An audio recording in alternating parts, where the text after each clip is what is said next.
What's up, people? What's up, people? What's up, people? As I said, there might be no panel today, as majority of the people are fit.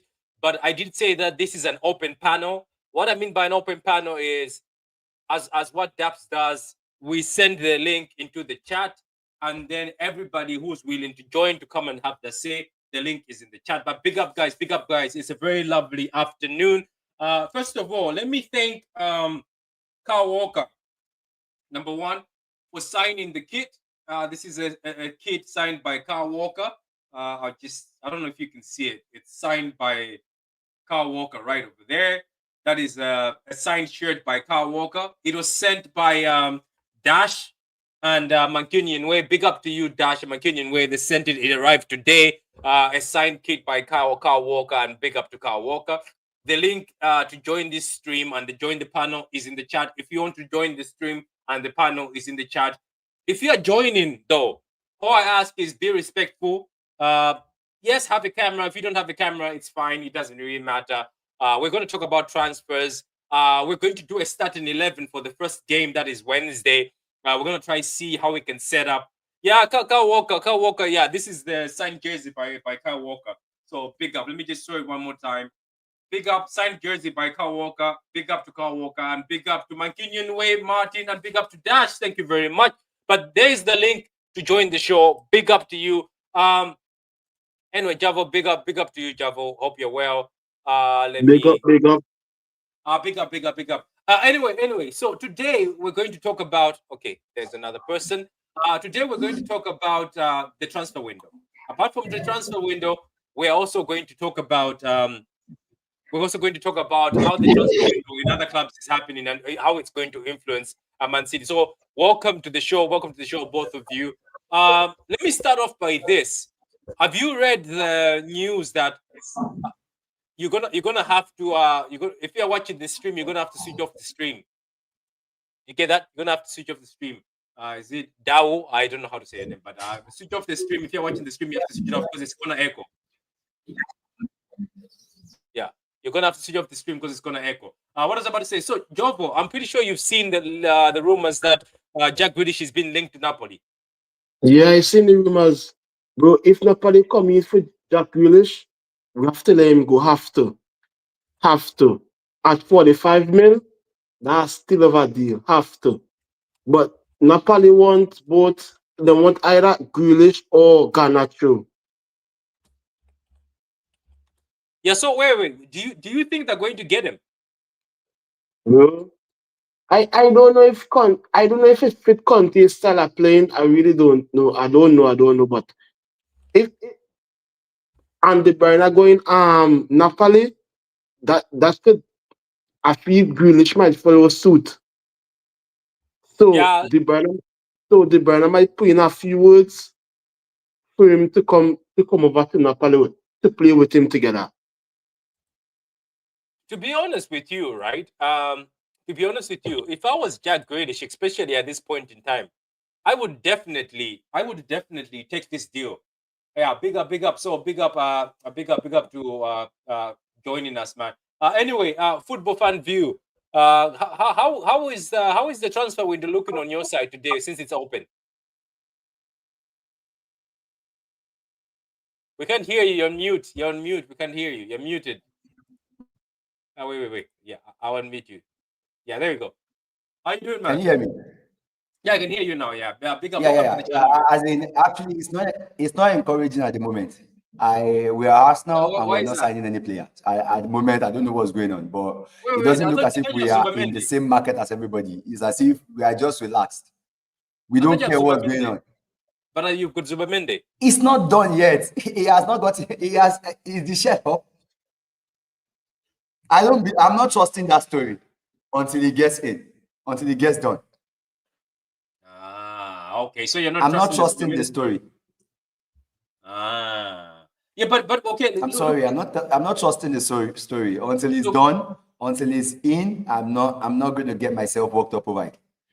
Okay. Look, this is the reason why I wanted it. Also, I think Arsenal are not being run like a proper club. We are not acting like a big club, honestly. Arsenal is not running like a big club, and I have issues with that at the moment. I don't think it's the manager. I know a lot of people have been, having their say on the manager.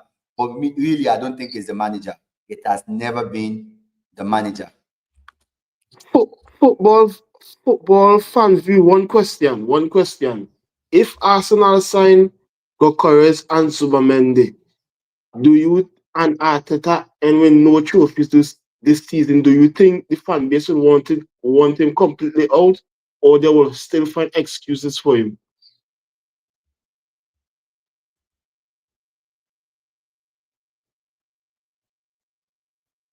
Yeah, I think we lost him. I think we lost him. I don't know, man. I feel like Arsenal as a team, right? We were talking about before. I think like let's talk about the teams that, like, let's say for instance, I was on a panel and it was on more Judge Moore panel. Go subscribe to Judge Moore. We were talking about the fact that people are saying regardless, Jovo, like regardless who Arsenal sign, people don't see them as a threat. You get it? Like regardless who they sign, people don't seem to rate Arsenal as a threat, because every panel I've been on and we asked that, okay, who is a threat? People keep saying Liverpool and City. When somebody says, what about Arsenal? If they sign Gyökeres, if they sign this, people are like, nah, I don't think Arsenal are good enough. So he's back now. So maybe you can ask him. Joff, you can ask him the question you wanted to ask him. Yeah, can you hear me? Sorry. Yeah, there was a question for you before you left. Big up to you, one question. If Arsenal sign both Gyökeres and Subamendi and Arteta still and win a trophy this season, do you think the fan base will want him completely out, or they will still find excuses for him?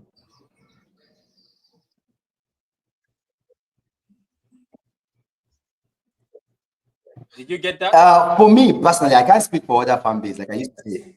Like, I get you. I can't speak for other people, but I will speak from my own perspective. From my own perspective, I don't think Arteta is the problem. Arteta is not the problem. I think the club is not properly run well. Now, and I'll tell you the reason why I feel it is not Arteta's fault. Because number one, who keeps Arteta in the job? Like, who keeps Arteta in the job? And that is, who keeps the manager in the job? And that is the club itself decides to put the manager in the job. And they got in a novice anyway. We all know Arteta was a novice. He wasn't like, experienced. They brought him in and they kept him in the job. So why do we keep the other fans all our fans keep giving Arteta the stick?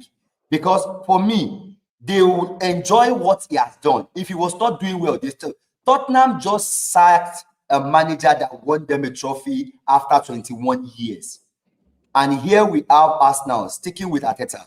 What does that mean? That means the board are okay. They are fine with exactly what he's doing. So why work myself up over something? That's why I said it's not his fault. It is the team's fault, because Arsenal is not being run like the big club. And to your question, he personally, for me, I have told you for a long time, I've said this for a long time, Arteta should have already been out of the job since long ago. But because the board is not body, like everybody is not doing the right thing at the moment, there is no point. Whether we want him sacked or not, the board will keep him in the job because they feel he's doing well. So why worry myself on that? Instead, I'm going to I'm not expecting anything from him anymore. So far as the board is not willing to change, I don't think we're going to get the best out of it. So for me, I want him gone long ago. But right now, I'm tired of saying Arteta. I think it's clunky. It's the management of Arsenal out. They're not doing enough at the moment for me. I'm not going to join the bandwagon and blame Arteta. Arteta shouldn't even be there in the first place. So that's my own take. I don't know of any other person, but that's my own take. No, that's fair. That's fair. And you know what? It's quite surprising to find somebody who wants him out right away, because every time I go on this panel, people just glaze him. Are you with me? Yeah, you're here. You're still here. I'm saying every time I go in a panel, Arsenal fans always tell me that, oh, you guys have been unfair. If Arteta doesn't stay here, who else can we get? Who's better? So big up to you. Big up to you for saying that we don't. But anyway, let me welcome Alfie. Let me ask you something.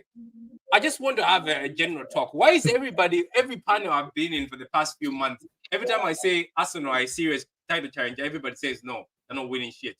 Even when you tell them, okay, what if they sign Gyökeres and Rodrigo, people are saying they're still not going to do it. Is it being disingenuous or jealous, or maybe it's the fact that, you know what, Arsenal are always like that, there's no point? If they sign a striker, they'll be a lot better. Like it's fun to make fun of teams like Arsenal of Spurs. When a team doesn't win a trophy in a while, it's just fun to get on the bandwagon and make fun of them. If they get a striker, a proper striker, they'll be a lot more problematic. But here's the thing, yeah, they had a very good team even in 2023. Arteta going to get them over the line. So to answer maybe Deuce thing earlier, he said it's not Arteta's fault. I don't think the blame has to be monotone. The Cronkies are doing the wrong thing and having Arteta there. Arteta failed to win a league title against us, 8 points up. So people don't rate Arteta. It's that simple. If they replace Arteta, people will rate Arsenal a lot higher suddenly, but that will just be on the bandwagon of Arteta was shit. People won't suddenly rate the players higher, so they just imagine that the new manager will be better. There's no guarantee for that, but they have to get someone other than Arteta. They have to change up. If Arsenal sign Gokares, go ahead. If Arsenal sign Gokares, that means Arteta will have to move Kai Havertz into the midfield, and we've already seen that does not work. So that's why I feel Arteta wants Sesko, because if we bring in Sesko, he could still persist with starting Kai Havertz on top for the start of the season. But if he bring in Gokares, he will have to start Gokares straight away. Yeah, but if Arteta gets Sesko, gets Gyökeres, he gets a striker. He improves his front line. The problem with Arsenal has not been defense. Let's be honest there. Defense of Arsenal, arguably the best in the Premier League. Midfield, they've got a very good midfielder in Declan Rice. Ødegaard, I don't rate, but they have him as well. They've got a very good right winger in Saka. They lack a left winger at the moment, so they need to go sign that. They get Gyökeres. They have half of front three now. Now they have 1/3 of the front three. Havertz, you might as well shove him down the left wing. Because he's that. You don't have a winger right, or well, Arsenal don't have a winger right now. Shove Havertz down left wing.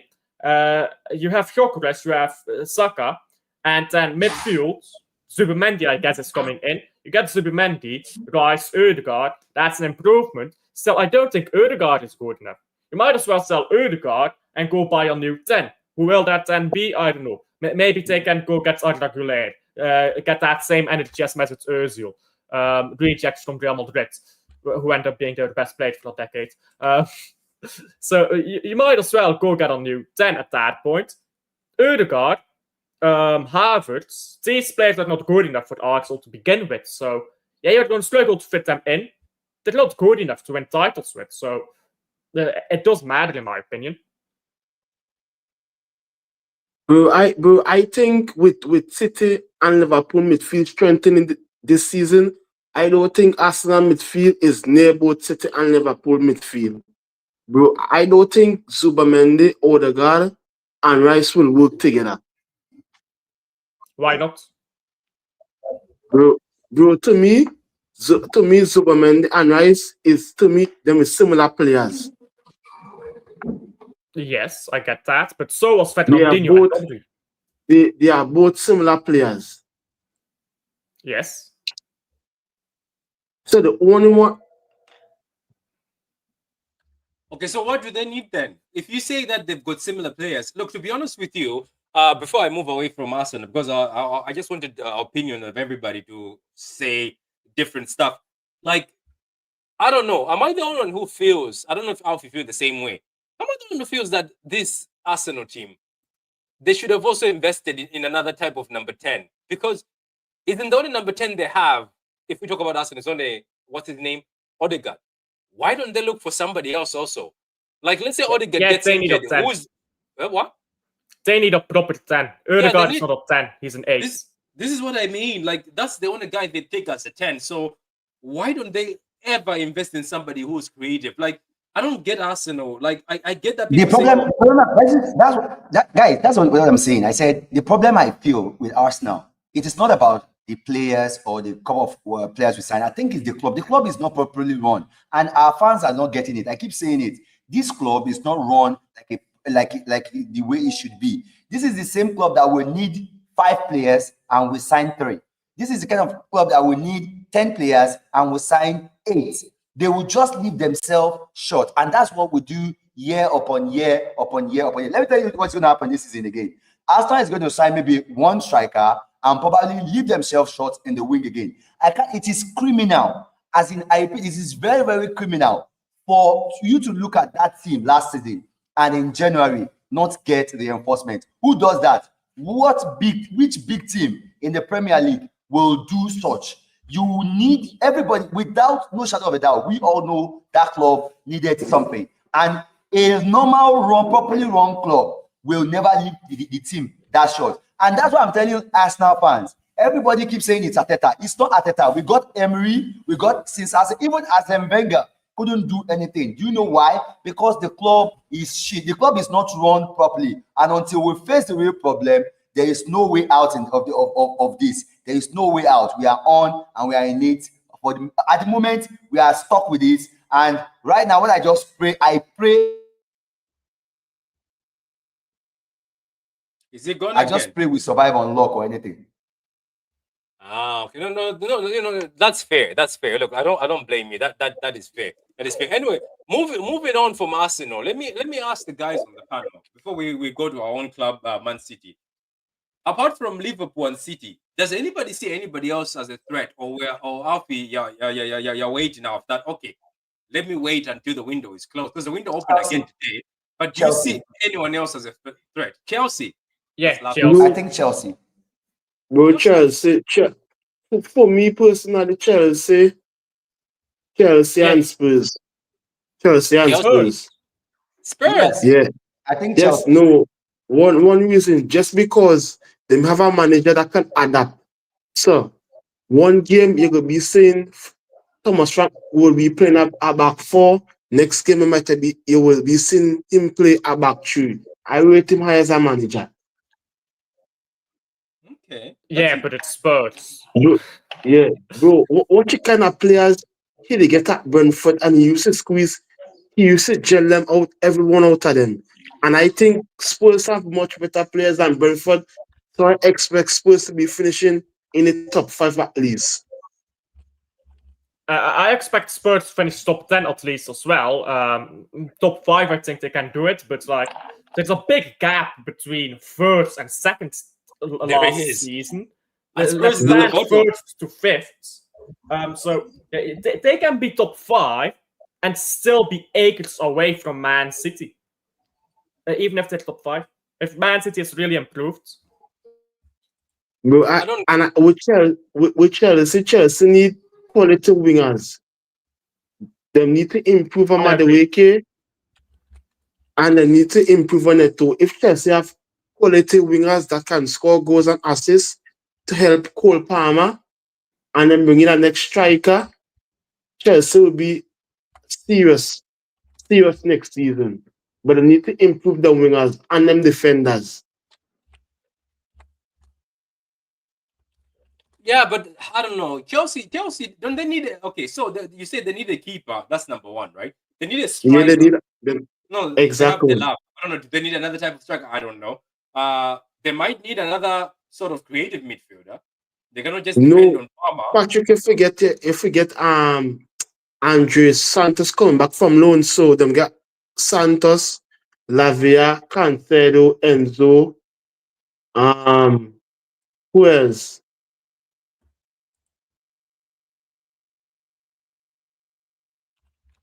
Say Cancelo. No. Enzo, Cancelo, Lavia, that 3. Andres Santos, that 4. Yeah, but I don't know. I just look. We also had this. Maybe let me ask you guys on the panel. So we were having a debate earlier on, and the guys on the panel were saying Chelsea need time to build a squad. And then I went to the opposite and said, how long are we going to be giving them time? How many projects are we going to give them? Was I wrong to say So the guys on the panel, especially Dan, big up to Dan. I like him. He's very sensible for Chelsea fan. But he told me that because the Chelsea owners are investing, and then we're going to have to wait 3 years for them to actually link in. I was like, why didn't you just buy the players that will improve you right now? I don't know. Then the guy asked the panel, like, why do we always give more asked that? Why do we always give Chelsea a pass? I think we give them a pass. Because Caicedo goes anywhere else, he has to help somebody win a league. Enzo Fernandez, why are we saying, oh, it's okay for Chelsea to buy all these players and invest? Why? Why can't we not say the same for City? When we buy Doku, when we buy Savio, why can I not say, oh, wait for my Doku and Savio until they are a certain age and then they'll be good at the age of 25? I'm telling you, I think Chelsea get a pass. It's ever since even Abramovich era. They call them ambitious. Whenever Chelsea spend big, they used to call them ambitious. City spend big, they're spending money. I don't get it. I just think like this Chelsea team, Well, you get a top level keeper. Go ahead.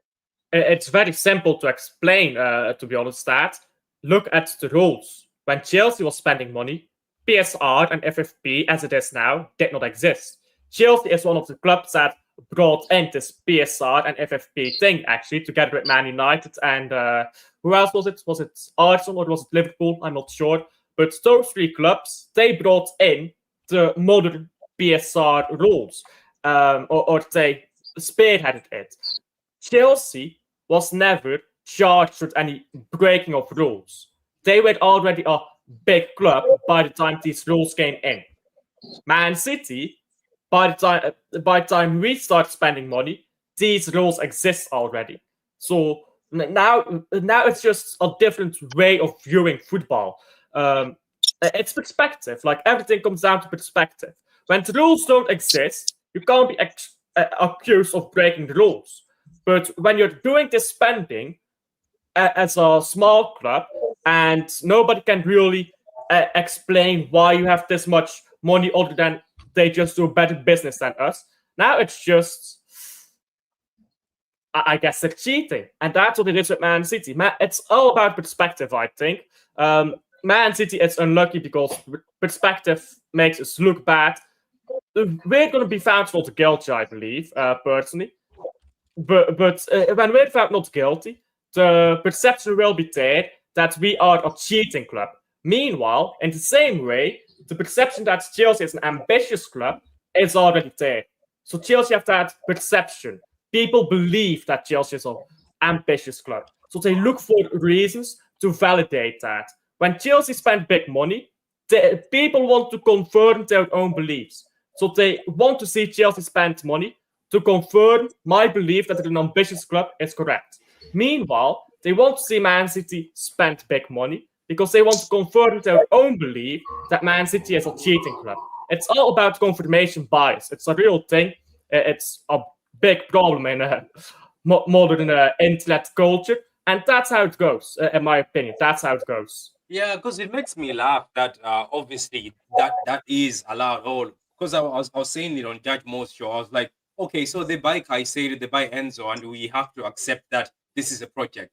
You go buy that Modric guy for 90 million. They say, oh, so I think Dan said, oh, it's because Chelsea value the euro, the pound more than others. And I was like, what do you mean by that? It's just, it confused me that they are willing to be given that leeway.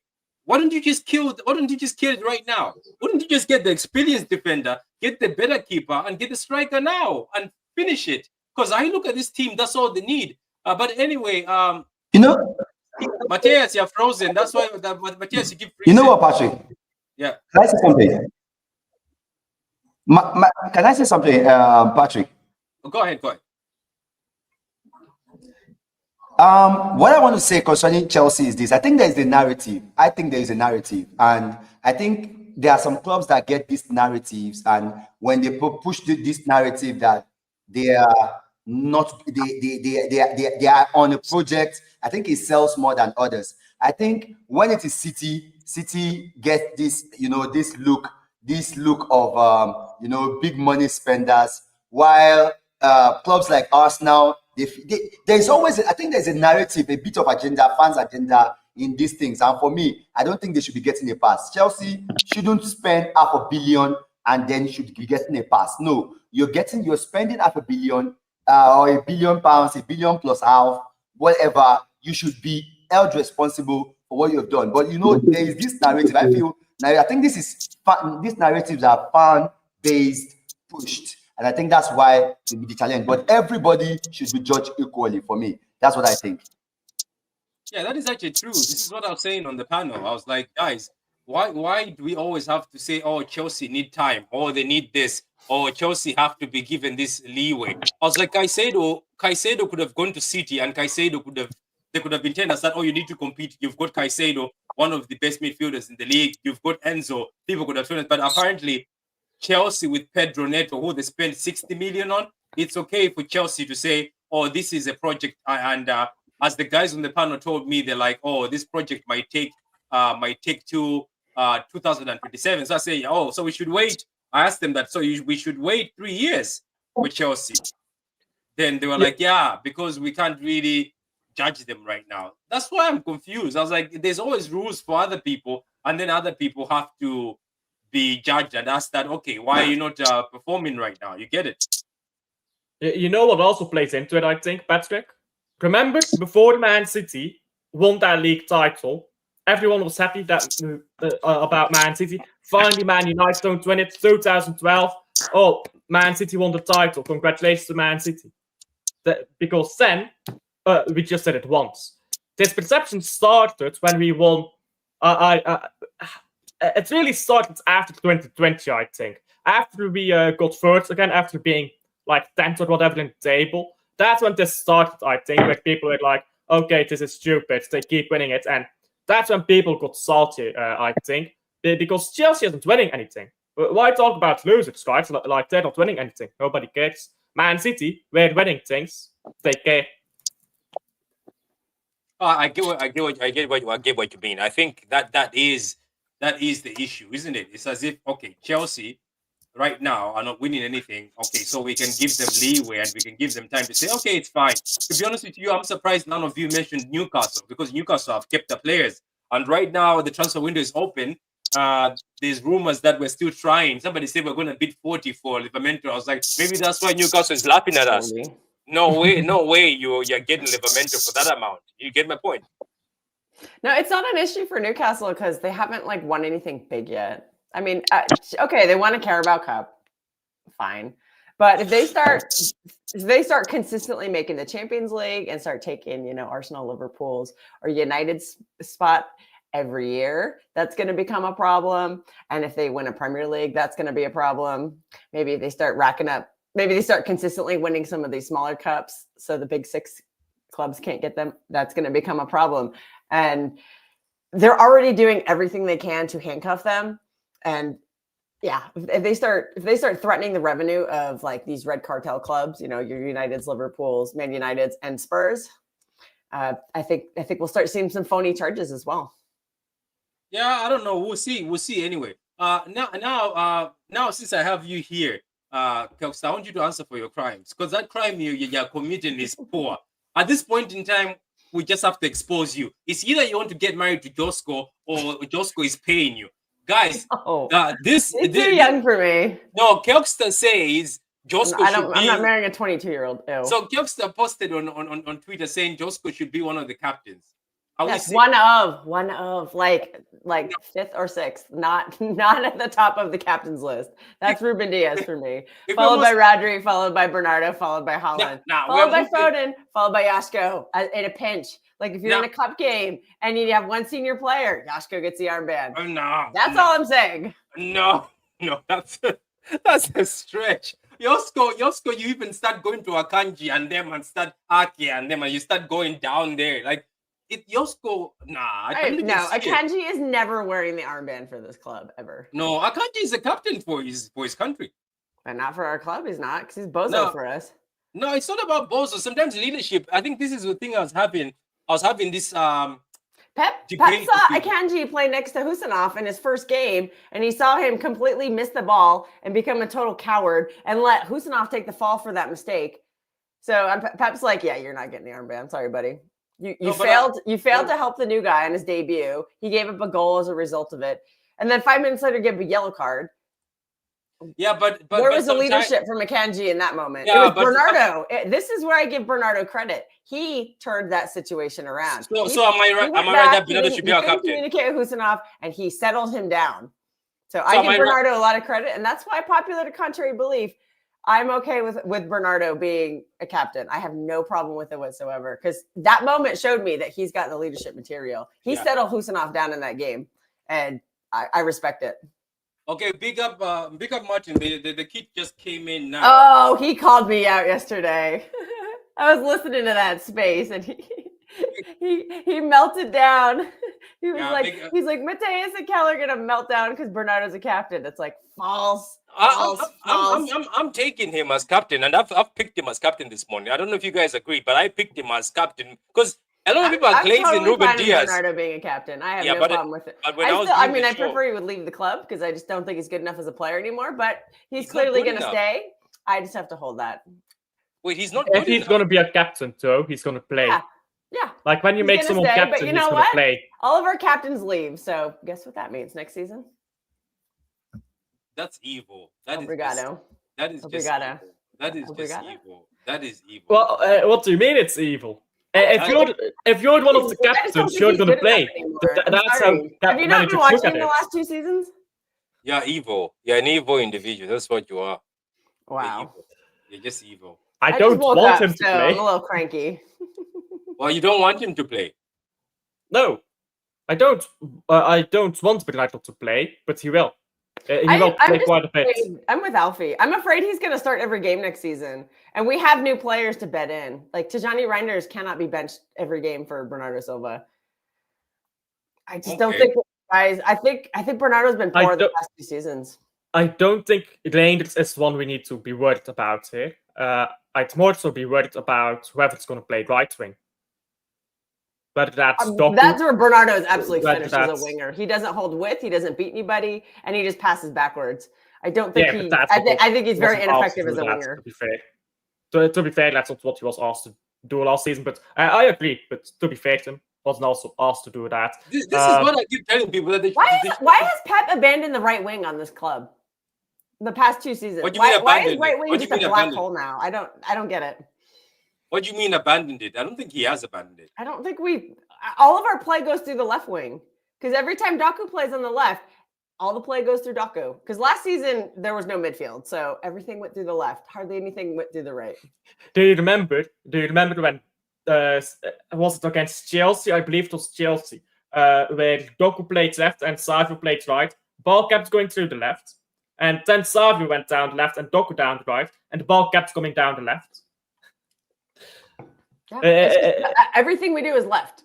And I Yeah. don't understand why we don't. Oh, use and- it. and- and now Ever do you since understand- Mara's left, we don't use it. So now, do you understand my thing when I'm telling people that they keep saying, "Oh, Doku this, Doku that"? I was like, because he's just made the savior. He's just saying, "You go, you do it. You go, you do it. Doku, you save us. Doku, you I just save don't us." think he's ready for that because Yeah, but that's- I don't that's- think we are. We just don't look like a flowing team when Doku is just constantly. Don't taking you the ball think down that's the left. unfair though? The fact that he just gets given the ball over and over. You do something. You do something.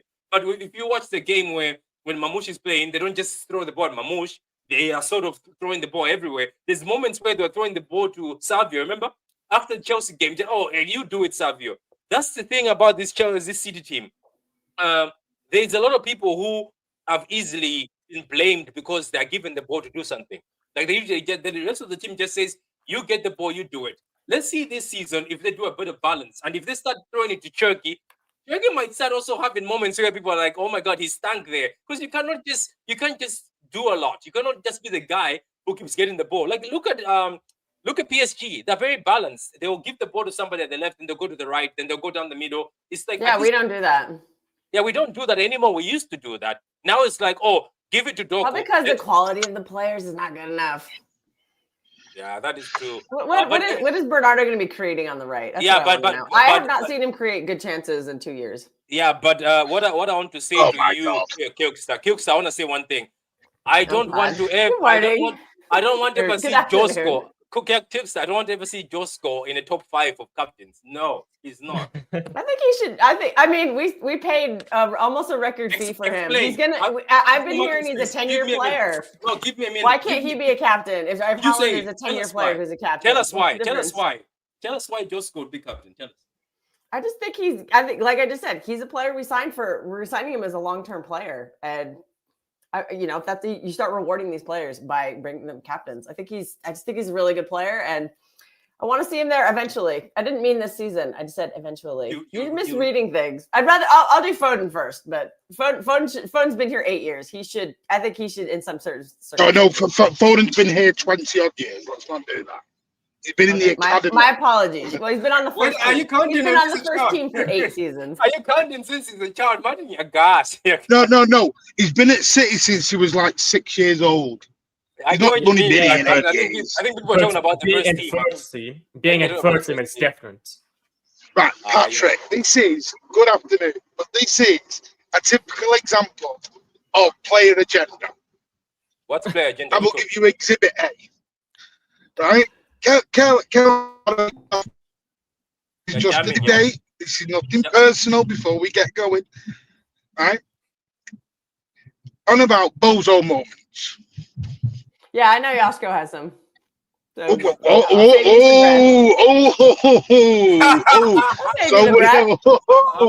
I can admit it. So why is Josko allowed bozo moments?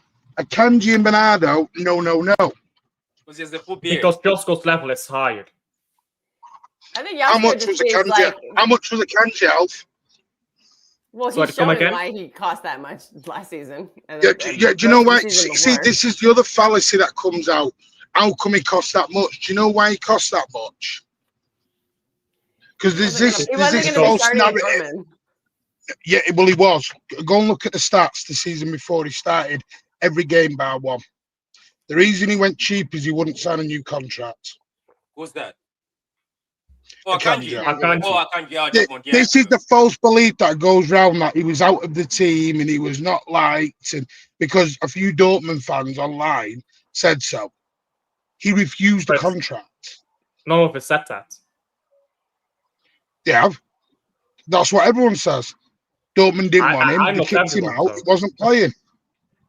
No, I'm not saying you, Alf. I'm just saying that's the popular belief that Akanji was kicked out of Dortmund and wasn't wanted. Yeah, but that's people who don't watch foreign leagues, so saying that, like, I mean, I also watch Dort. I also go. He started every game bar one that whole season. We got him cheap because of the contract. Game. He had unlocked that game, I believe. Yeah, they loved him. They wanted him. They offered him a new contract. He wouldn't sign it. He thought the terms were crap. Well, it's Dortmund. What do you expect? They don't really pay players a lot of money. Right, but that's the reason we got him for 14 mil. You tell me a defender at 14 mil who's performed like him, and everyone goes the bozo moments in this game. We can go through every game, and I can name you bozo moments. That might have been the case his first season. I think he's not that player anymore. No, and I don't. And I think I don't want to see Yasko be left back so Akanji can play center back. I don't think Diaz and Akanji have the right chemistry. I think the only good thing we saw last season is we did see we finally saw a center back partnership emerge, and it was like the and everyone slugged Diaz off. Stones Diaz regen. I really like that partnership, and I want to see that flourish. Now that we have Ait Nori, I'm more confident that it will. But before we signed Ait Nori, I was very concerned. Can you name me a player we'll get? And Yasko left back. Alf, you'll know what I mean by this. Name me a player that versatile and that experience she'll get for 14 million again. Well, we got Ortega for free. I know he's not versatile, but I'd say we got some pretty good. No, I mean of that level. Because don't forget, by the way, Akanji is one of the captains for Switzerland as well, as Alf will know. This is what we're not talking about. You may think I have an agenda. I have a Swiss Akanji shirt. I could go get it if anybody doubts me. If somebody thinks it's AI on this panel, I could go prove you wrong. It is AI. It is AI. The point we're making is he's been pounded for last season. When last season he never got above 60% fitness. Because the guy literally put his whole body on the line to play because nobody else was available. To me, that's a warrior. No, but to me, that's a warrior. That's Photoshop. That's a Photoshop. Wave it. David. Let's get Patrick. Let's get this straight. I wouldn't go on with a nappy groin or a pull that this Saturday. I wouldn't do it. Martin, so you will keep a Don't make me go get my Joshko Croatia one. I'm gonna buy a shoddy one for the Switzerland. I think I am too. I didn't realize how nice the white one was until USA played them last week, and I was like, I need to get this one, and I'm gonna get Fabian Schär. That's the thing. My family is from Switzerland, so I have Swiss heritage. Fabian Schär's not Fox, fit the to Swiss Silver Fox. That's right. He's not fit enough to lace a Kanji's left testicle. Never mind the boot. We're talking Switzerland. We're not talking Premier League. Come on, what we doing? And Switzerland's not going to win anything. I'm aware of this. Do you know what? I am surprised by our fan base. The way you guys have turned on Nakanji, who was one of our best. This is how our fan base move now. They go target to target, season by season. They find a scapegoat and go after them. I read someone posted everywhere. Everyone posted yesterday, Bernardo's getting the Walker treatment. Why? What the hell is the Walker treatment now? You weren't paying attention at the end of last season. He was getting a lot of pelters. I believe it was the Aston Villa game. It was the game he subbed on. I'm pretty sure it was the Aston Villa game. Like he subbed on in the 60th minute, and then he subbed off like 15 minutes later with an injury. All I saw on Twitter after the game is, I hope it's a serious injury because Pep just won't bench him, man. Why is Pep playing him every game? He's not good enough. He's not good. And I was like, that was how it started with Walker. And I'm just nervous. And comments it's not like the player's fault. It's the manager's fault for constantly playing him. I think he has blind. He had no choice. He had no choice. He had other choices. Yeah, he did. We had Nico Gonzalez at that time. Who did he have? Refusing to play him. Martin. He refused to play the players. You know what I'll say, yeah? That's not what I'll say, Cal. That's not a I'm agreeing with the manager problem. Here now. No, but I think he had other choices, Pep. But at the end of the season, because I think Pep played Silva for that reason. And I could not see why, because it just didn't work out. But at the end of the season, I don't think it was the best choice. But I do understand Bernardo Silva played on that pitch to cover the right back spot, which is terrible for us at the moment. Because what Bernardo Silva did is he'd technically be in midfield and on the wing, but he dropped down to the right back spot. And when Nunez was right back, Nunez had a lot more liberty to go up and down the pitch. And no one else at Man City can do that. We tried it with Nico Gonzalez when he came in and he couldn't do it. So I agree. There were other options. Maybe you could have changed the entire system. The problem is, at the end of the season, we were winning games and you can't always just change system like that. Again, we tried with Nico Gonzalez to cover that right back area and he couldn't do it. So that was against Everton. And I don't think Nico Gonzalez. But we did change system. Those last 10 games, we did change system. Yeah, but we were winning those games, so why change it again? That's what I mean. We did that in the cup final, and look what happened. Going into next season, Bernardo Silva cannot be starting. I think he fixed something that wasn't broken in the cup final. He had to shoehorn 2 players in who weren't fit and didn't deserve to play. I'm sorry, guys. I think Martin, one question. Go ahead, ask him. Mm-hmm. You rather start Bernardo Silva in front of Cherky? Yes or no? Because they're not the same player.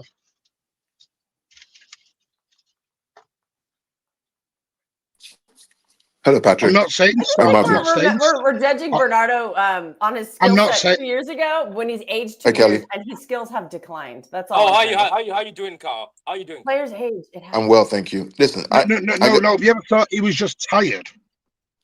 I don't know why people are slandering Bernardo and Akanji. I guess when my players back. I don't know why. They are where they are. Start. That's all I'm saying. They shouldn't start as many games as they Why do. not? Because I just don't think they're good enough anymore. Oh, who says that? Who said they're good enough? I think Akanji and Diaz is not a good center back pairing. No, who says that? They won a treble. Yeah, they won a treble 2 years ago. Yeah, so what? Are they the same players they were 2 years ago? They're not machines. Let's give them a chance. Let's give them a chance. Had injuries too. Until Calvin we sell Phillips them, won a treble. There are players. Yeah, Cole Palmer won a treble. Is he? Yeah, but until he was on a bench for a treble? until Let's go finish. Let's go finish. Until they're sold, there are players. It's a new season. Give them a shot. If you see the same thing 6 months in, yeah, get rid of them. But right now, back them. That's all you can I'm fine do. with them being bench players. I just don't think our manager will actually bench them. I think he'll play them every game. Well, that's his prerogative, concerns right? me. And that's his prerogative, right? And so, listen, it's a new season, it's a new start. Let's see what they do. If they don't perform, I guarantee you, Pep Linders and Kolo will tell them to bench him. Simple. Interesting. This is somebody makes a good comment. I think if Bernardo, yeah, this is a very good comment. If we, I think the fan base would turn up Bernardo. Fear for what's going to happen for their midfield. Wait, say that again. Say that again, Kilkster. Exactly. Say that again, Kilkster. Can I tell you something, Kilkster and Jovo? I'm telling you right now, with Man City gel, if this Man City team gel, we're slapping that PSG team. Mark my words. You know why I'm saying that? Patrick, no. Let me finish, Jovo. A finished Man City team full of odd legs was 2-0 up against PSG until PSG. And then how did the game finish? No, listen to me. They couldn't hold it. Okay, let me Patrick, they're 90 minutes of press. They don't press for Kelly, the reality is this. The reality is this, right? If my manager doesn't overcomplicate things and plays players in the position, nobody beats us. Period. You answered your own point there. What is Pep known for doing? Well, listen, I'm going to give him another chance. He's proven himself time and time again. So I'm going to give him a fresh start. The side of Carl. Yeah, I'm going to give him a fresh start, a fresh slate. It's a new year. It's a new opportunity. Fear factor. The fear factor. And Martin, just again, the fact that he changed his backroom staff tells me maybe he's in the right headspace. He brings in new staff, new ideas, gets rid of the guys who were there. I'm going to give him another chance to see what he does. Right? It's simple. The man has delivered to us glory year after year after year, and he knows that he was in a tight spot last year. Give him another chance. Let's see what he does. After 6 months, we see the same thing, then we have a problem. But I'm going to be fair with him. But how come we're going back? You were leading the Pep Out Brigade for a long time last year. How come we're having to go back? But again, I'm always fair, right? If he goes back to the old super control, 1,000 million passes, no one. Well, who's the poster boy for that kind of style? Maybe it's time, but I'm going to give him a fair shot. I'm going to give him a fair shot. Who is the poster child for? Who is running that slow, boring pass backwards? Who does that every time he gets the ball in the midfield? Patrick, say his name. You know why PSG was I'm asking the panel. Go ahead. Did you watch Bernardo the last 2 or 3 games? He was one of our best players on the whole pitch. Jovo, what are you saying, Jovo? Are you including the cup final? Remember? I mean, the cup final where Palace had one shot. Wait.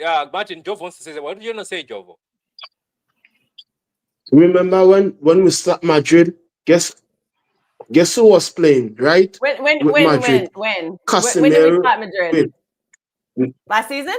No, I'm talking about the season. Not last season. I'll just making a statement, right?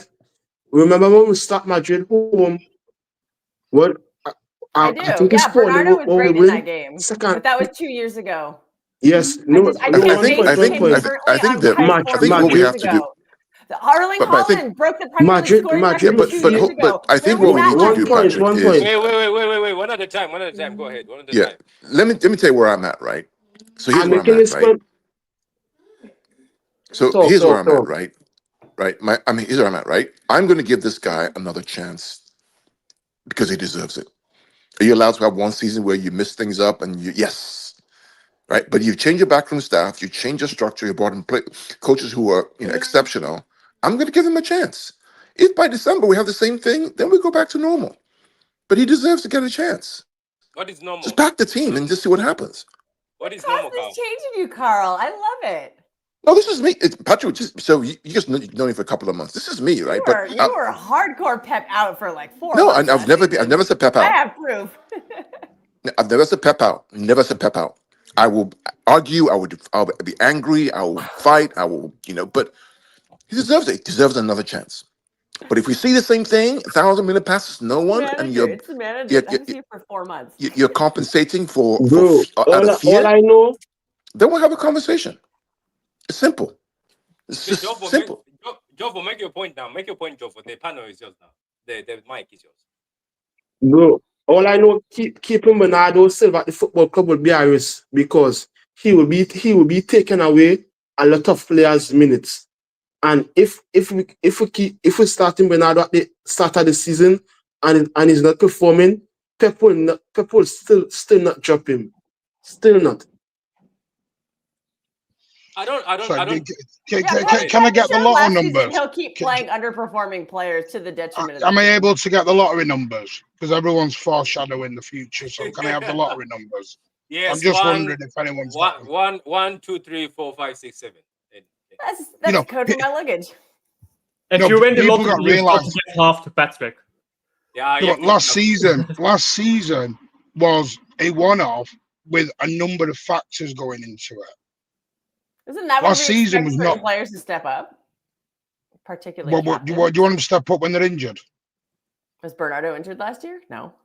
No, but who'd actually played more minutes in the last 2 years than any other player? Either Bernardo or Josko, because Josko had a ridiculous amount. No, stop saying Josko. You need to take this Josko. You need to this Josko Gavardio loving can do nothing wrong in your eyes. Yes, he can. He made plenty of bozo moments. That United game at home. But because it's Josko and you've got an agenda positive for him, he can do no wrong in your eyes. I told her. I'm not. I've told you. I'm not doing this season. When I see an agenda, I'm calling the agendas out now. Yeah, in a respectful manner, but I'm calling them out. Yeah, I have one agenda. And Manuel Akanji spent all last season injured. He played when injured. To a point where we had nobody else because Jamal Simpson-Puzzi was not good enough at the time. I see. I don't think it's noble to play injured. I think when you're making our team worse because you're playing injured, I don't think that's a noble thing. Yeah, but that hurt our team. Yeah, I agree with you, but players don't see it that way. But players don't see it that way. I agree with you. No. Go ahead, Al. Go ahead. And that's why we're in a society where people calling sick for a tummy bug. You know what I mean? That's why we're in that society now. Because people are weak. People are weak mentality. They have a cold. They have a sniffle. I'll have a week off work. Please. Kids these days, they need to walk 5 miles to school in the snow. This is the mentality we're in. Martin, are you old enough to... no Novocaine. I don't know how old you are, Martin. Are you old enough to watch the 1986 final? Someone played with a broken arm. Was it Brown? It was Brown, right, who played with a broken arm in the final. I know. I watched it. I didn't watch it at the time. I was only 4. Yeah. You don't remember everything in life? Anyhow. Bert Troutman played with a broken neck. Come on. Did you mean Bert Troutman who played with a broken neck, Alf? No. In the 1986 World Cup final, an Argentinian defender played with a broken arm. He broke his arm in the game and continued to play. They didn't have substitutes back then, did they? But anyhow, so I don't understand. I don't understand that part. So I don't know why you're going that shade out. On Akanji, yeah. We have right now Gusnov, who I think can play as a centre back. Vitor Hayes, I have no idea what we're doing with this guy. Is he going to play next season? Where is he going to play? How often is he going to play? So I've got no idea what we're going to do with this guy. We've also got Ake. He's injury prone. We've got a lot of centre backs right now. We need to get rid of some of these guys. I would rather get rid of Akanji and bring in Yumaba, to be honest, because I watched him and he's just an incredibly good player. What about John Stones as well, but again, we've got to trim back a lot of these guys. If they're going to keep Akanji, I don't mind if he's a bench option. Yeah. Because I think Vardiol is better than Akanji. I think Ruben Diaz is better than Akanji. I don't think Akanji will be a bench option, though. That is my problem. I think Akanji will play quite a bit. And potentially even right back. If we don't get a right back, I think we will. But if we don't, Pep will put him right back, which I don't want to see either. Also, are we rebuilding or are we doing more of the same? Well, you want to rebuild the whole squad? 20 out, 20 in? No. Why? So how many signings is the rebuild? Is Foden leaving? Is Holland leaving? Is Rodri leaving? They bought 5 players. What's a rebuild? Well, yeah, we bought one more players. Right back for me. It's a rebuild done. See, I'm worried that Akanji is going to get the majority of the minutes, and Husanov, who I think needs minutes to develop, will not. That's my fear with Akanji, because I know Pep Pep will play the players that he like his favorites. No, he doesn't. People go out with this again agenda. They did it with Nico Gonzalez. Nico Gonzalez has hardly ever played. Well, people need to go and look at stats because he actually played about 80% of his games that he started in. So I don't know where that came from. No, he did. I didn't understand some of the times he got dropped because, especially that cup final, I did not understand that lineup whatsoever. But it's Pep in a cup final, so maybe I shouldn't be surprised. He always does weird stuff in a cup final. I understand the idea. I'm not agreeing with it. It was stupid, I think, even beforehand. But I understand the idea. The idea was to have a rest defense of 4 players because we've been weak on the counter. To have a rest defense of 4 players. The 2 slowest guys in the team to stop counters. And how did we give up a goal? We didn't have any counters. It was one thing because Glasner had changed his tactics around during the game. The idea was just to press Palace in, keep getting shots after shot after shot, and eventually you'll score. Which actually it worked. We just didn't score, to be fair. But I think thank you. So it worked. It was. That doesn't mean it's a great idea, but it worked. To be fair. But so is it Pep's fault? I thought Kev should have been further up for a low block. It's Pep's fault that the players can't put the ball in the net. I agree. No, it's not Pep's fault that players can't put the ball in back of net. But... This is what I mean. We're just because people have got their own opinion. It's fine. It's your opinion, whatever. But they're not getting off the IRs. People need to go and watch back some of these games. That cup final was literally attack versus defense for 90%. Martin, I'm sorry, I'm not watching back any game from last season. Yeah. No. We had enough fun on that. I don't watch back full games, but I do watch back highlights. I don't watch back full games, though. I'm not. So, Hong, are you with us here or you're freezing? No, I'm still here. You're freezing. Your internet is. No, let him talk. Oh, wait a minute. Can you hear me? Yeah, we can hear you, but you look like you're like one of those video games from the 80s. You know, the 16-bit. 16-bit. Wait, can you see? Wait, can you see me clearly or you can't?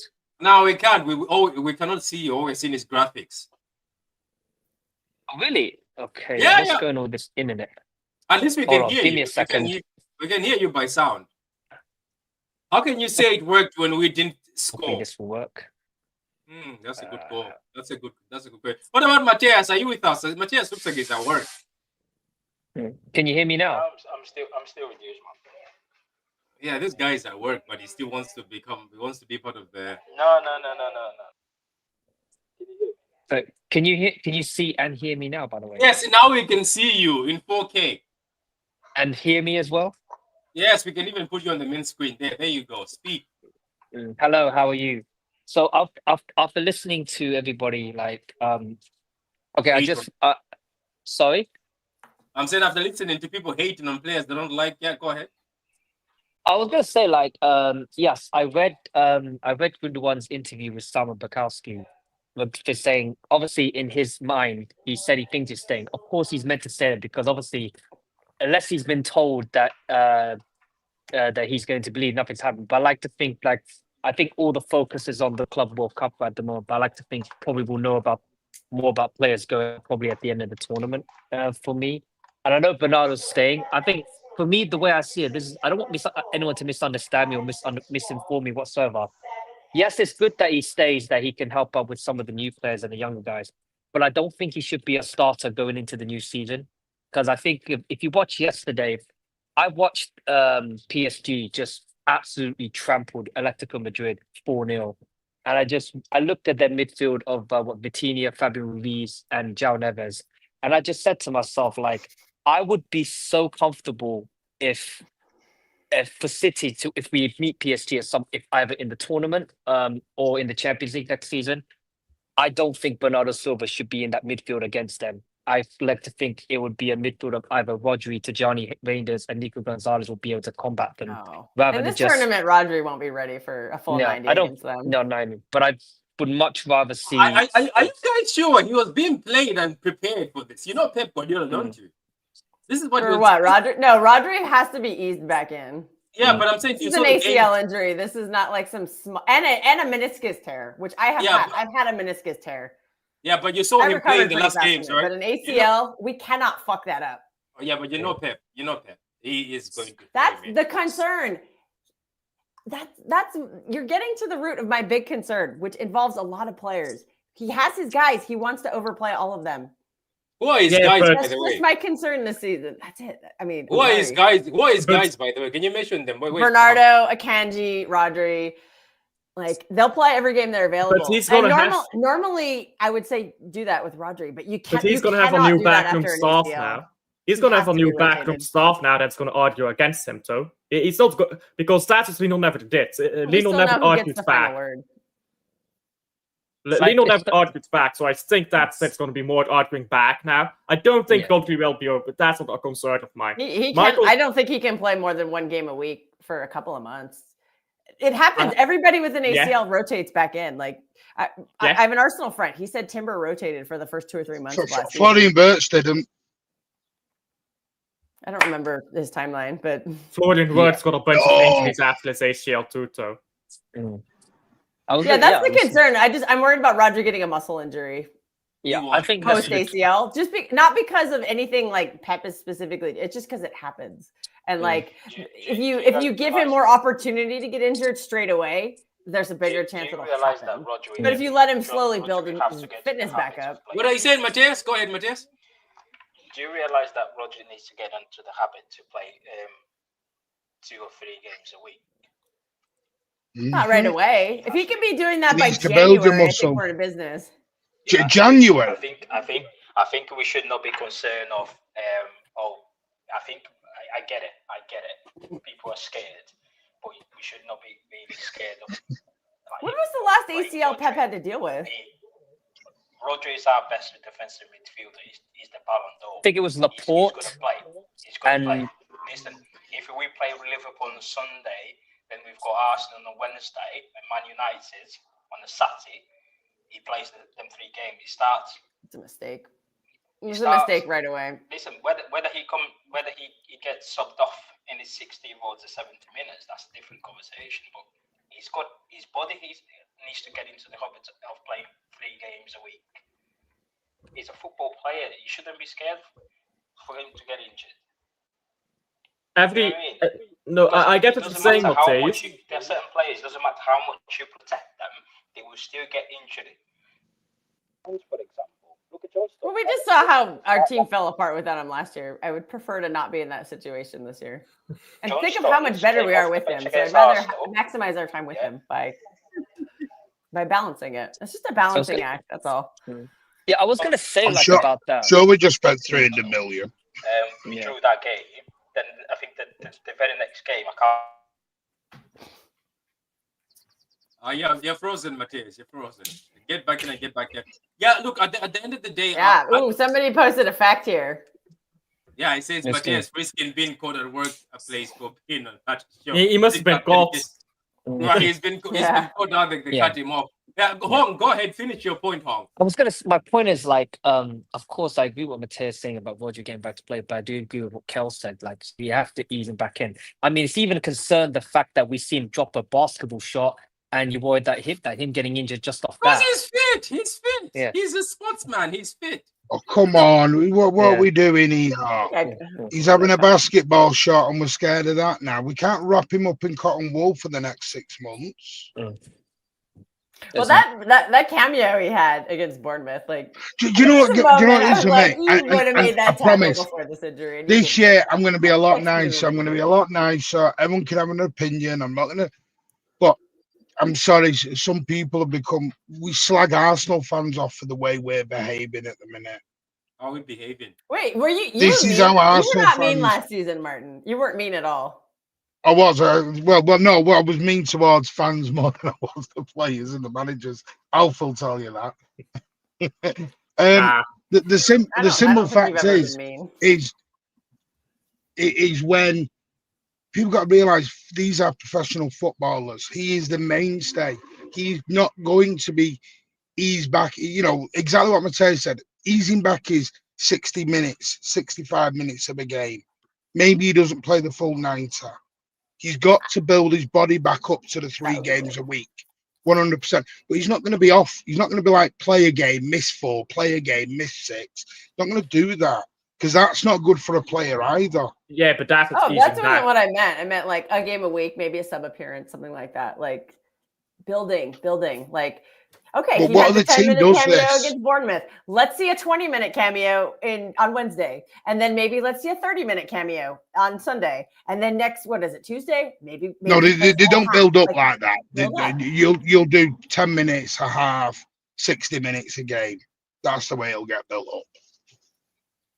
Yeah, but Okay, that's then, fine. yeah, then let's That's start fine. with that. Let's But start with that. in my opinion, you need to build him back up. I agree. I'm great, by the way. Thank you for asking.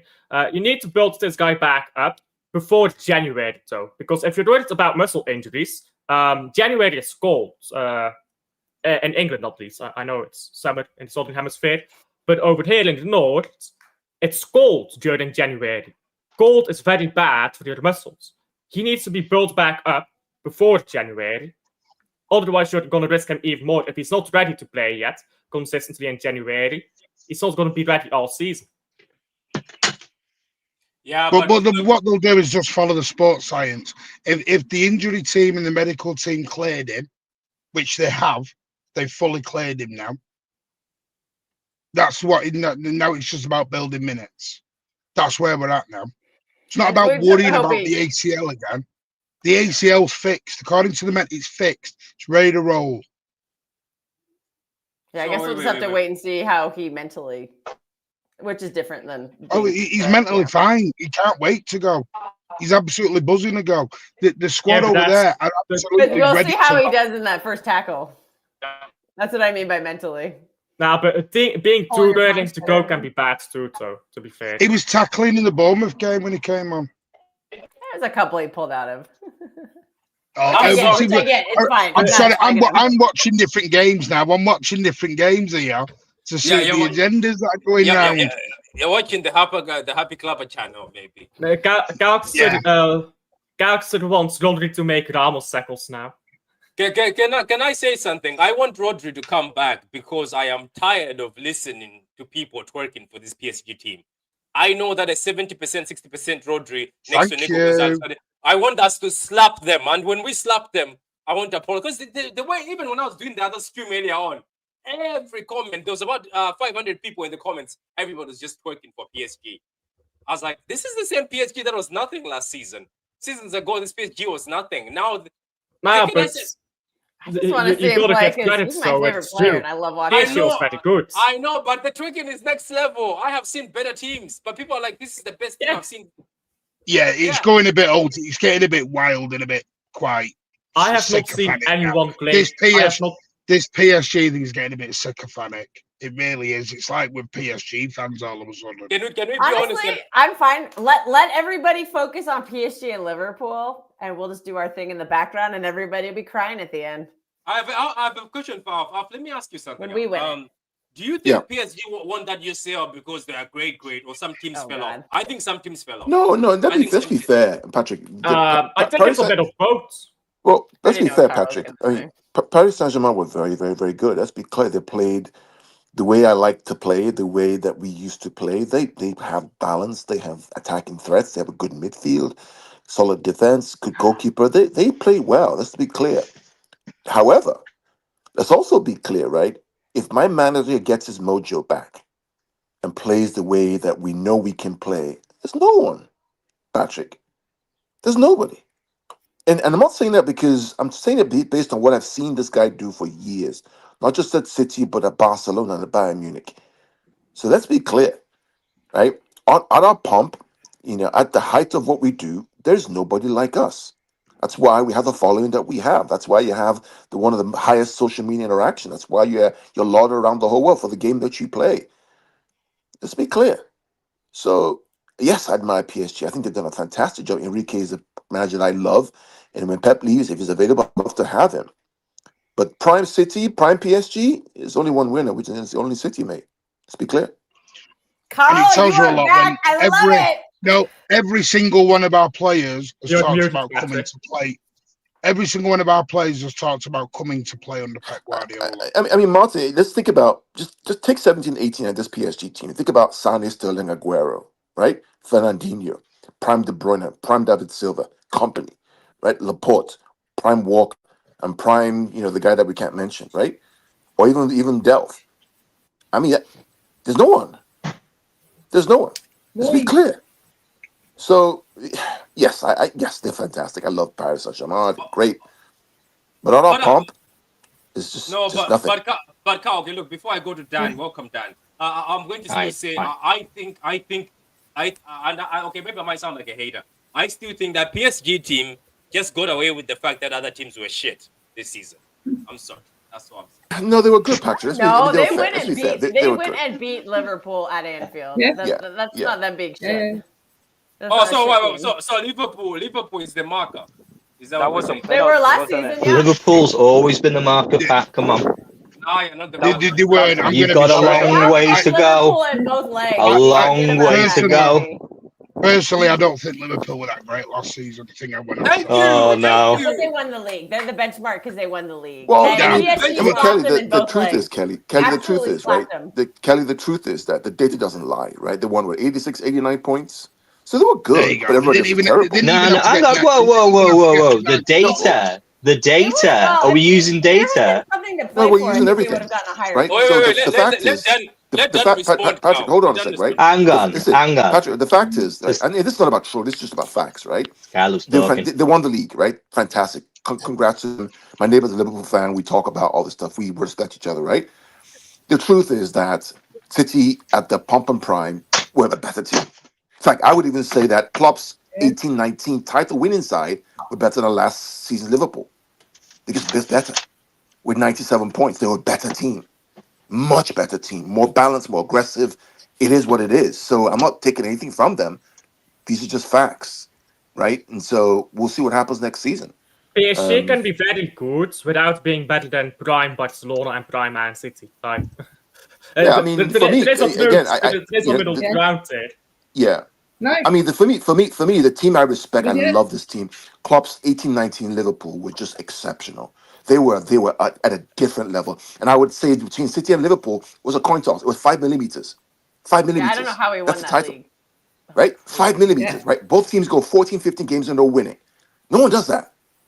That's the benchmark for the Premier League. That is I would even say that title race was better than our 17-18 win.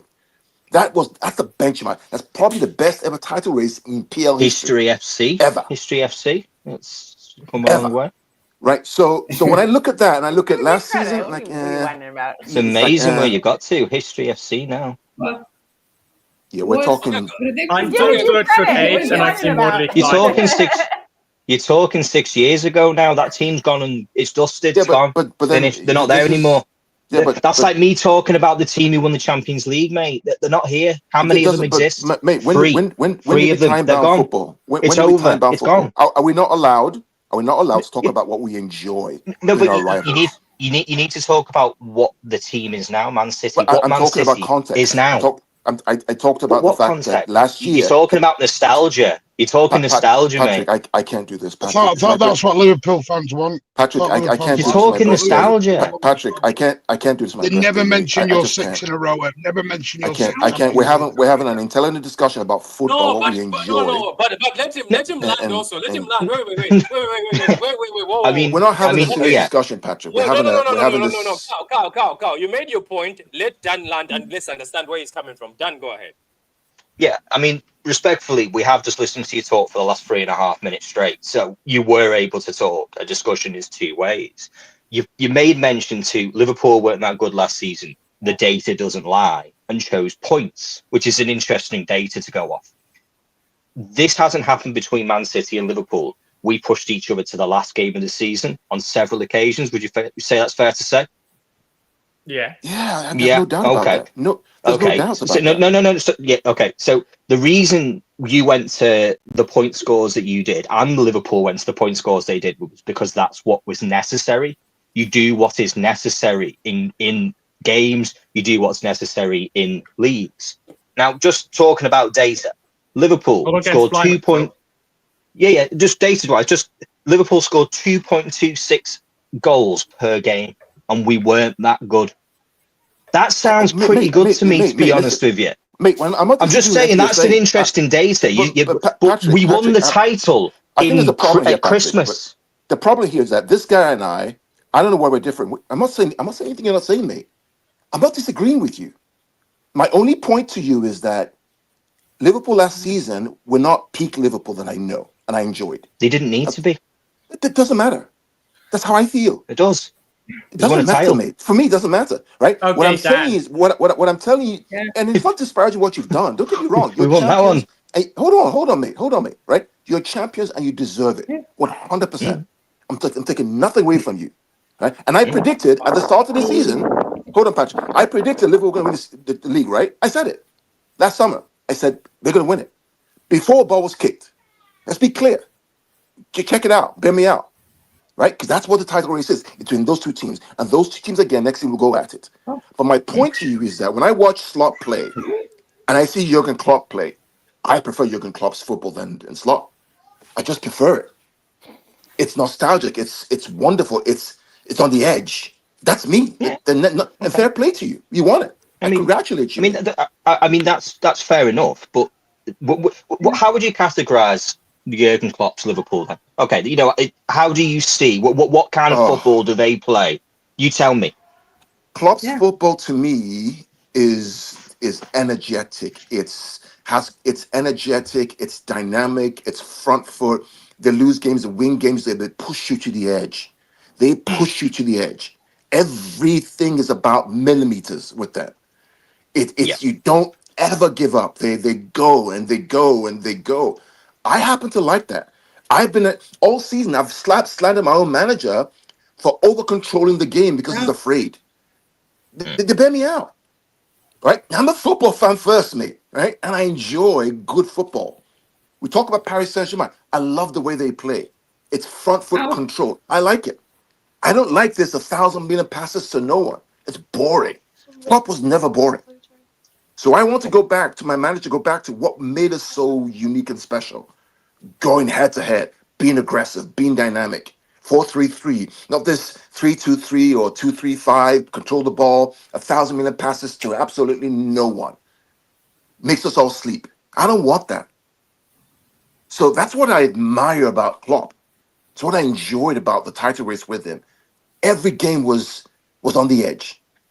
And that season, when Liverpool won, when we won the league, I felt that both teams deserved to win that league. 1 point. That's a race. The whole world was alive. Every game mattered. Whether Liverpool were playing Bournemouth or whether we were playing Burnley, it mattered. People forget about the 1 millimeter, right, VAR goal versus Burnley away in the 71st minute, Aguero. That's the margins. Yeah, but you cannot discredit what they've done this season. I'm not discrediting what they've done this season. I'm just saying to you, I'm saying to you. If you say No, that I'm saying for me, right? For me. What does it say about the rest of the teams in the league then? Because they didn't need to be that good to win that title. Yeah, but they were shit. We were all shit. About the rest? No, they weren't. Wait, Daniel. Wait. How many points in Liverpool league by? Go. Wait. Give me a minute. So Caesar has been putting his hand up. Caesar, what do you want to put in this? Because you've been putting your hand up for a long time. Go ahead. Yes. Predictions for the game against the Moroccan clubs. Oh, you mean which one? Are you talking about who's playing the Moroccan club? Is it us? Is it Man City? Yes. What is our next game in the Club World Cup again? Yeah. We're playing the Moroccan predictions from Casablanca or something like that. Big game, big match. Predictions? Oh my God, we need Ryan Turkey to start. I want to see that so bad. I don't know why you're taking slander off Liverpool fan who's not in the competition, but now, man. Yeah. But why isn't Liverpool in this competition? Can he enlighten us? Wait, why are you hating? Why are you hating on? Why aren't we in it, guys? Because he's the one who's coming in here giving it he's the one, Pat, giving it here, giving it the big one, the sarcasm and everything else. The big one. Phrasing. Oh, sorry. Have you won a Premier League? Is that 2 in 33 years? Well done. Oh, so it's 2 in 33. I prefer 2 in 5, actually. I prefer 2 in 5. Oh, we did 4 in a row. Oh dear, You know- I actually prefer. I prefer 6 and 7 or a 4P. You know, a big up to you, Dan. You've been consistent for the 5 years I've known you. You've been able Always to consistent, Pat. you've Always. You've always managed to rattle every panel. That's God. They don't rattle. Dan- They don't rattle. He's trying, Listen, They are rattled. I actually Very rattled. No, Very rattled. no, Pat. I know a lot of decent Liverpool fans. It's the arrogant ones who sit there and say history doesn't matter when Liverpool are built on history. That's all they ever talk about. No, Dan is decent. He just knows how to rattle people. All they talk about is history. 6 times. This, that, and the other. The boot room. You know, that's all they ever talk about. All right, tell us a bit of your history. Hang on, Pat. You tell me a bit of yours. I'll listen. Go on. You tell me yours. Wait, I have a question for you. I know my history, but I'm not going to sit gloating about it. You're not going to tell me. You're not going to tell me. Tell me. I want to hear it. Tell me. Go on. Boys, prediction lineup for the game against Casablanca. No, give us a minute. Cesar. What's his name? No. What was I about to say? Dan, I wanted to ask you something anyway, since you're here. Yes. I was on a panel with a Liverpool fan, right? And they told me that you guys are. It wasn't Houston, was it? No. It was actually Tom. It was actually Tom. Tom was telling me that you told us on the panel, by the way, on Judge Moore, that you guys are getting Verts to play him as a first 9. You see, it's interesting because I don't believe that Liverpool are in for a striker, to be honest with you. I don't think we're going to be signing a striker. I think it'd be more likely we would play like the 2-10s that we played against you at the Etihad, where we had 2 players we have 2 wide players in Gakpo and Salah or Diaz, and then have where we played Szoboszlai and was it Jones? I'm trying to remember who we played in that game against you. But I think we'd likely play 4 at the front with Verts being the left-sided 8 to create a box. But it just depends on how Arne Slot sees his team. Right now, I'm just very happy that he's chosen to join us. He's a hell of a player. Yeah, but at the end of the day, you need a striker. You can't buy it. Yeah, and I have something to say about that. Well, PSG don't have any strikers, do they? You don't have a fluid team like they do. Your midfield pretty good. And your It's wingers pretty are good. not fluid like PSG is. That's a pretty very good. specific example. It's pretty good. It scores a lot of goals, doesn't it? Wait, let me. Not going to be moving all around the pitch like Dembele does. He's not doing that. He's not going to be moving into the midfield and moving to the left wing and all around. He's not doing that. He's very good at where he is, and he should stay where he is because he's the best in the world at the right wing. I don't get this though, Dan. So you guys are telling me, and you're agreeing with this, that you're bringing Verts to play first 9. One of the best. No, I don't think. No, I don't. No. Sorry, I don't agree with that. I don't think he'll play a false 9. I think that he may have the capability to play that position, but I don't think that's going to be his role. I think he's a 10. I think he's likely to be a 10 position player, but more so that we play in a 4-2-4 in the attack, and likely to be a 4 box, 2 wider players when we're in defense. But that depends. I have to wait and see when the team lands. It's difficult to read what Arne Slot wants because, like the man who was speaking before, he preferred Jurgen Klopp's football. Not many people can actually tell us what Arne Slot's true vision of Liverpool is right now. It's difficult to say. So I'd be guessing rather than going, oh, I think he's going to play this way. Who saw Gravenberch playing as a 6? It's too early. Also, I wouldn't rule out you signing a striker. No, we certainly could sign a striker, but it's a business reason who? Why. It's who? I could no. That's the question. Okay, you know FSG, right? Fenway Sports Group. You know their main team is the Boston Red Sox, right? Yeah, I think America, today on today on Twitter, they wouldn't agree with you. Players, like they just sold we don't do buy and sell in America. We do trade. They just traded their best player. So that's going to free up a lot of money from the FSG because it's an umbrella. Yeah, so there's a lot of money freed up there by getting rid of this player. You see, that's it. That is interesting, but actually, FSG have taken 30 million from the club. They never actually invested any into Liverpool.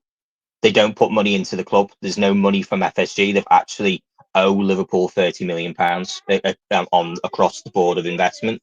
So FSG are not going to put money into Liverpool.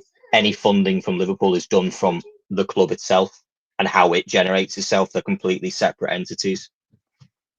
Okay, well, they tend to focus on one and the other. Like they'll go through a phase where they fund the Red Sox more, and right now they're clearly not going to fund the Red Sox. Yeah, they just got rid of one of their best players, so they're going to rebuild on the cheap, and they're putting that they're shifted. They're going to make the money available for Liverpool. Yeah, they are. But they won't invest. I can promise you now, they will not put their own money into Liverpool. It's a fact. They never have. Are businessmen, and when they see an opportunity, they're going to go for it. You think Wirtz is not an investment? Yeah, he's the highest paid, biggest transfer of all time in the Premier League. Yeah, but that's from Liverpool. They're separate businesses. I understand FSG is a company that owns multiple different things. It has Live Golf. It has the Penguins in Pittsburgh. It has, a number of other American sports teams, which I'm sure other people could tell me. Boston Red Sox. Yeah, the Red Sox, of course. That's what FSG stands for, is Fenway Sports Group, because Fenway is where Boston Red Sox play. And they've got a number of fingers in multiple different pies, but FSG does not put money into Liverpool. Liverpool is a self-sustaining entity. They've never put money into the club. Get LeBron James to start throwing some money down. Yeah, I mean, that would be nice, wouldn't it? He's an owner of the club as well, isn't he? With his, but I mean, it'd be interesting. Is LeBron James linked to Nike in any way? I don't know if he is. Yeah, he's like their poster boy. Is he? Well, it's interesting that we've moved over to Adidas as well, isn't it? And we've just lost Nike, so that's an interesting sort of, have how much FSG's sort of influence is over Liverpool. Yeah, Nike gave LeBron like $1 billion. Yeah, crazy money. You talk crazy numbers over in America, to be honest with you. So, the investment will be from the club. The interesting question is, and this is, I suppose for you guys, I could ask as a Liverpool fan to City fans, do you think it was Jurgen Klopp who didn't want to sign players then? No, I think he wanted to. I think it was. Yeah, but right now the money's there, the investment's available. We've tried to to go out there and do it. I just wonder as to whether or not he was very happy with the team that he built. Like he liked to keep people around longer than they really needed to. I mean, he wants to keep James Milner around at the club, and he had to say, "Listen, I'm done. I need to go to Brighton. My career's coming to an end." Well, you cannot. Like, I don't. You couldn't hack that style. Most of the players that you've got in your style. We can't hear you. Oh, we can hear you. We can't hear you. Oh, by the way, guys, on that note, I have to go. It's 5 o'clock. I have to go pick up somebody, and I'm already late, and I have to go to the gym. So it's 1 hour, 30 minutes. I'll be back up again later on another panel show. But for now, all I can say is subscribe. Thank you for the panel. Wins tackles! It's a title winner! Perfect end to a perfect day. Manchester City 4, Manchester United 1. Oh, what a hedge! Oh, that's electrifying! Hat-trick hunting, trick getting. Still the appetite is there for more. Oh, it is sensational!